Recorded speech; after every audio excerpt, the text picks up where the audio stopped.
नमस्कार मित्रांनो, मी तुकाराम सुरनर जी आर आणि योजना या यूट्यूब चॅनलमध्ये आपल्या सर्वांचं स्वागत आहे।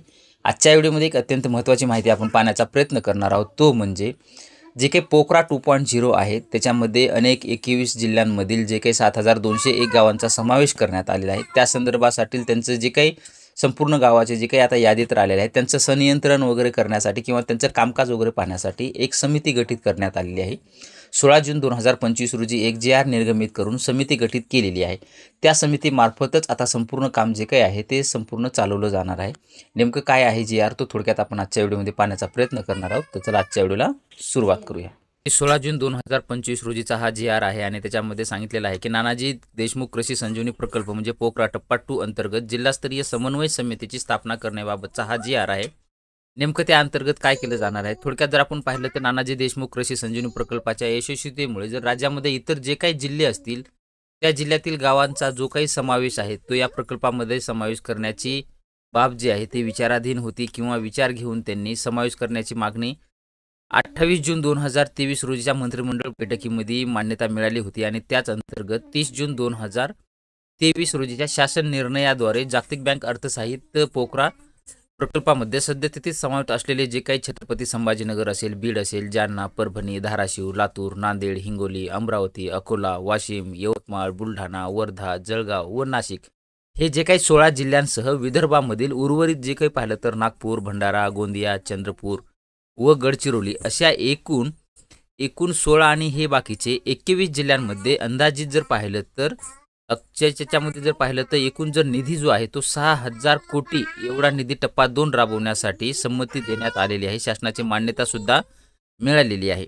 त्याच ह्याच्यामध्ये जर पाहिलं तर अशा टप्पा 2 मध्ये एकूण गावाची जर संख्या पाहिली तर 21 जिल्ह्यातील 7201 गावाची निवड करण्यात आलेली आहे आणि त्याच अनुषंगानं हे जी काही यांच्या नियंत्रण करणं असेल किंवा यांचं राष्ट्रीय अन्न व सुरक्षा अभियानांतर्गत जिल्हास्तरीय संनियंत्रणासाठी जिल्हाधिकारी यांच्या अध्यक्षतेखाली एक जिल्हास्तरीय अन्न सुरक्षा अभियान कार्यकारी समितीचे गठन करण्यात आलेलं आहे। आणि त्यानंतर जर पाहिलं तर 19 मे 2014च्या शासन निर्णयानुसार राष्ट्रीय अन्न सुरक्षा अभियानांतर्गत ही जी काही समिती आहे ती जिल्हाधिकारी यांच्या अध्यक्षतेखाली गठीत करण्यात आलेली आहे आणि ती जर समिती पाहिली तर तुम्ही पाहू शकता की याचा अध्यक्ष कोण असणार आहे तर जिल्हाधिकारी हे अध्यक्ष असणार आहेत। त्यानंतर सह अध्यक्ष कोण असणार आहेत मुख्य कार्यकारी अधिकारी जिल्हा परिषद।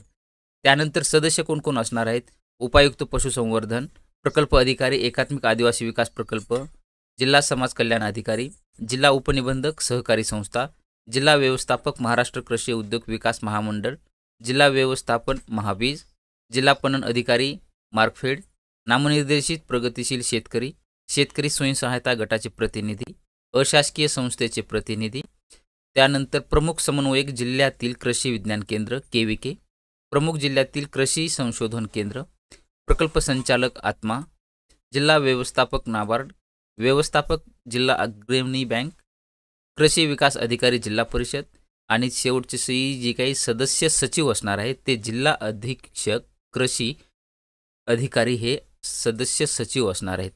याच्या अंतर्गत जे काही संपूर्ण ही समिती स्थापन जी करण्यात आलेली आहे त्याच्यामध्ये जर पाहिलं तर त्यांना खालील जबाबदाऱ्या पार पाडण्याचे सुद्धा त्यांना निर्देश देण्यात आलेले आहे या ह्याच्यासाठी। त्याच्यामध्ये पाहिलं तर अनेक निर्देश त्याच्यामध्ये आहेत की कृषी उपप्रधान विभागाच्या जे काही शासन निर्णयानुसार जी काही अध्यक्षतेखाली समिती गठीत केलेली आहे त्याच्या अंतर्गत अकोला, अमरावती, छत्रपती संभाजीनगर, बीड, बुलढाणा, हिंगोली, जळगाव, जालना, लातूर, नांदेड, धाराशिव, परभणी, वर्धा, वाशिम, यवतमाळ, नाशिक, नागपूर, भंडारा, गोंदिया, चंद्रपूर, गडचिरोली हे जे काही 21 जिल्ह्यामधील टप्पा 2 राबवण्यात येणार आहे त्यांची जी काही काम करण्याची आहे ती त्यांनी जबाबदारी त्यांच्याकडे समन्वयकाकडे देण्यात आलेली आहे।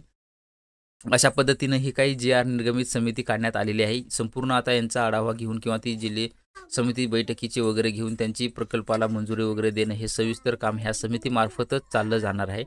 त्याच अंतर्गत ही 16 जून 2025 रोजीचा जी आर निर्गमित करून पोखरासाठी अत्यंत एक महत्त्वाचा समिती गठीत करण्यात आलेली आहे। या समिती अंतर्गतच संपूर्ण आता पोखरा 2.0चे जे काही काम असतील ते लवकरात लवकर सुरू होण्याच्या मार्गावर अशा पद्धतीने जर पाहू शकता की तुम्ही जी एक जी आर काढून समिती गठीत केलेली आहे आणि लवकरात लवकर या समिती अंतर्गतच जे काही कामे आहेत 2.0 पोखरा याच्या अंतर्गतील ते कामे लवकरात लवकर मार्गी लागण्याच्या ह्याच्यावरती आहेत आणि पोखरामध्ये ज्यांचे कुणाच्यात आहे ज्या जिल्ह्यातील जे काही हे 7201 गावांचा समावेश झालेला आहे त्या गावांसाठी एक अत्यंत आनंदाची बातमी आहे। त्यांच्यासाठी शेतीपूरक जे काही सुविधा असणार आहेत ते अत्यंत जलद आणि सोप्या होत्या पद्धतीनं त्यांना मिळणार आहेत. अशा पद्धतीची एक छोटीशी माहिती होती, ती आपण देण्याचा प्रयत्न केलेला आहे. अशीच नवनवीन माहिती आपल्या चॅनलवरती येत असते. तुम्ही जे चॅनलला सबस्क्राईब करून बाजूची बेल आयकॉन जर दाबली नसेल तर बेल आयकॉन दाबायला विसरू नका, कारण की व्हिडिओ अपलोड करताच माहिती तुम्हाला पोहोचवली जाते. भेटूया नवीन माहितीसह नवीन व्हिडिओमध्ये. धन्यवाद.